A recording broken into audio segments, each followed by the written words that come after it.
Hey guys, so today we're going to talk about sugar and how sugar can cause detrimental effects to your health.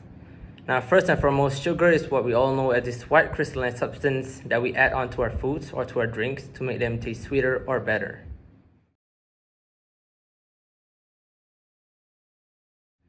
So the question now is, where do these sugars come from? Now, sugar is scientifically known as glucose, but there are also other types of sugars out there. We have fructose and sucrose coming in from fruits. We have galactose and lactose that we obtain from milk. And glucose, as we all know, can be obtained from carbohydrates in our daily diets.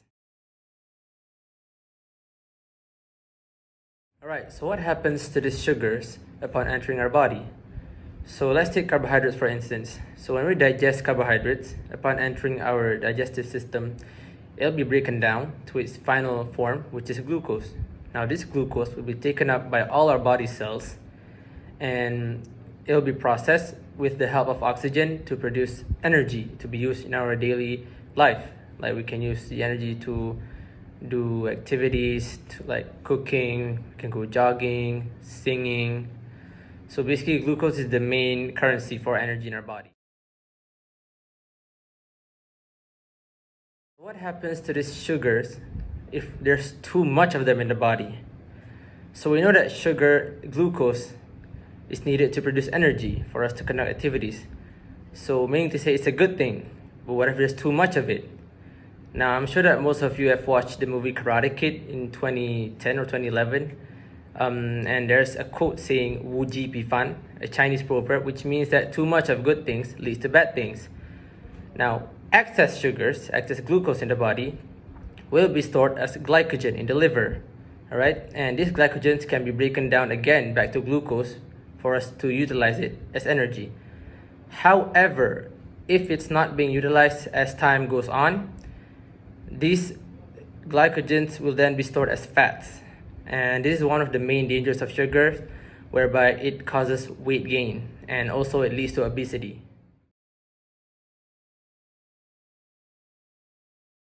So once you've hit obesity, tons of other diseases will start to get in line, because when you're an obese person, you're basically at the risk of getting hypertension, you can develop diabetes and also heart disease as well.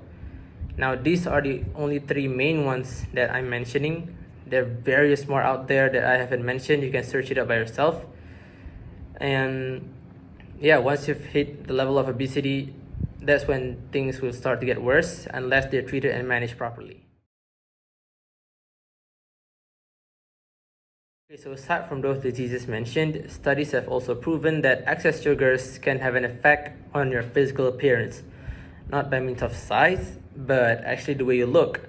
Because excess sugars can also cause acne problems, as well as it speeds up the wrinklings of your skin. So when there's a spike increase in sugar level in your blood, this will trigger insulin and androgen hormones to be released. Now androgen hormones are the ones that will stimulate development of acne on your face. And as for wrinklings of your skin, when the sugar level is too high in your body, it will trigger production of AGE. So what are these AGE? They are basically your activation glycation end products. Now what do these AGE do?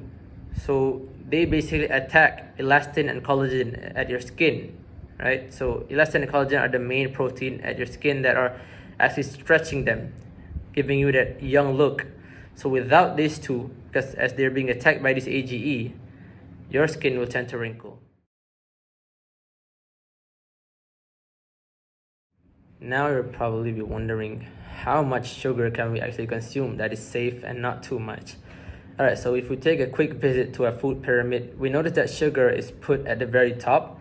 That's because we basically don't need it that much. Alright, so let's take an example, a can of soda, Pepsi, Coca-Cola, or any brand. Now I know these have different amount of sugar inside them, but a can of soda on average have about 52 grams of sugar inside them, and that is actually too much for us in the day.